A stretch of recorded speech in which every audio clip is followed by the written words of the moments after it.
very atmospheric. I love it. I did the thing where I made like little notes last night where I was looking over the questions and then I'm like, I'm just going to forget all of it. But It's okay. This is very low pressure, but I do the same.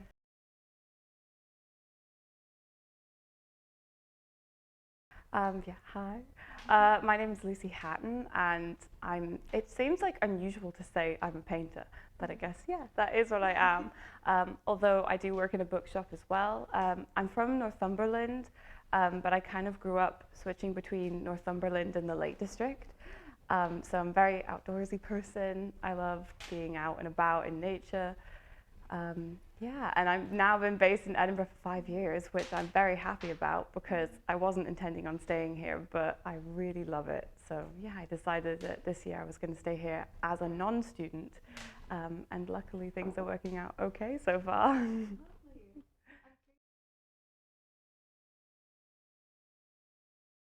I think it's really strange. I think it's just one of those things where I have always loved the Gothic. Like even as a kid, I think I was one of those kids where you're drawn to the kind of spooky stuff. Like I feel like we've all grown up with some strange movies like Tim Burton and things like that, and just been like, yeah, I don't know what this is, but I know that I like it.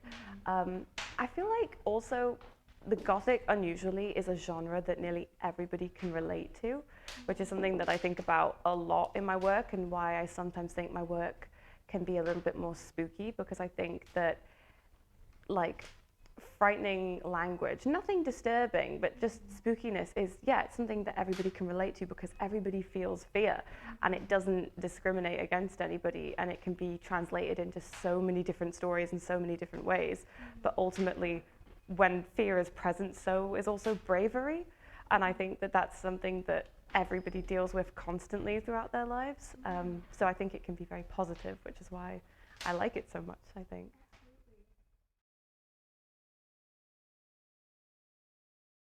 I thing is, I completely love that because it makes it sound like some kind of strange painted cinematic universe, which I think is so much fun.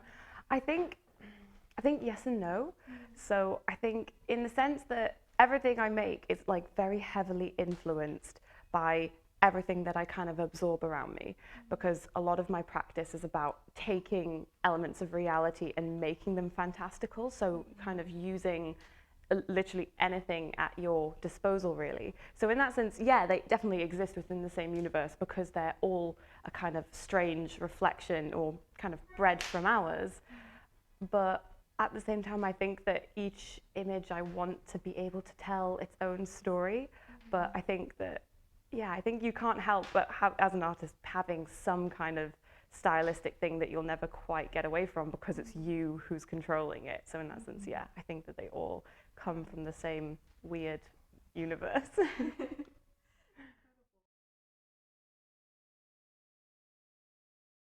Oh, I think that one especially has a huge um, cross section, because I think that what I usually do in the very like practical sense of how I make my art, is I kind of will take on the role of a director. So often when I have my models or the lovely people who are going to be posing for me, or I might be, drawing from their physicality to create paintings, I will direct everything. So I will tell them how to move, how to act, what their stimulus is, what they're reacting to, and try and also make them feel really comfortable and have really good fun. And I think so much of theatre is play. And I think that when you have that enjoyment, that's when you get good content.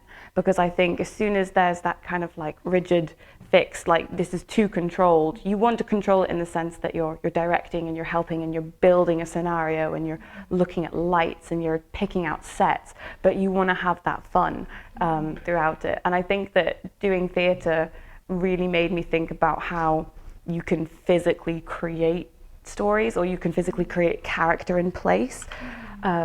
And I think that it's had a huge influence just on me. Also maybe having the confidence to be like, and maybe helping people find their confidence to be like, okay, there's a ghost, react to it, be scared of it, which is good fun.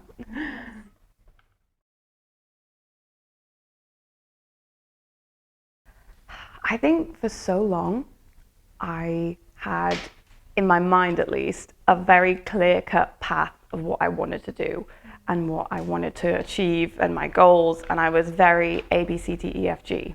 But it wasn't until I realized that if one of those letters maybe got sidestepped, the whole pyramid might tumble apart, and I might find that so much of my like artistic journey or whatever is going to be so dependent on those goals that I kind of thought, actually, I love not knowing, and I love just thinking, you know what, we're going to see what's good in the moment. Well, obviously I plan, and I don't want to take anything for granted, and be very careful and grateful for everything that I get to do or achieve, because I know it's a privilege to be able to make art.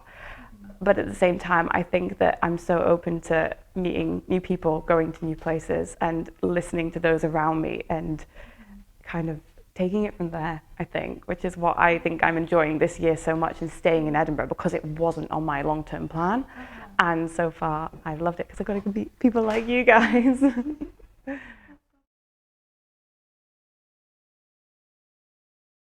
we said touching magic. Really? Oh, that's so lovely. Yours. Yeah. That's fantastic.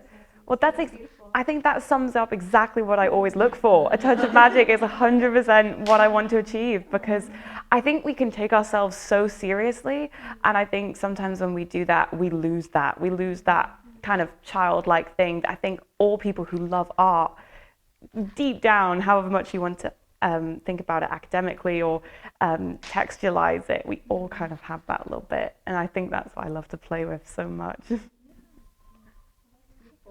Thank you.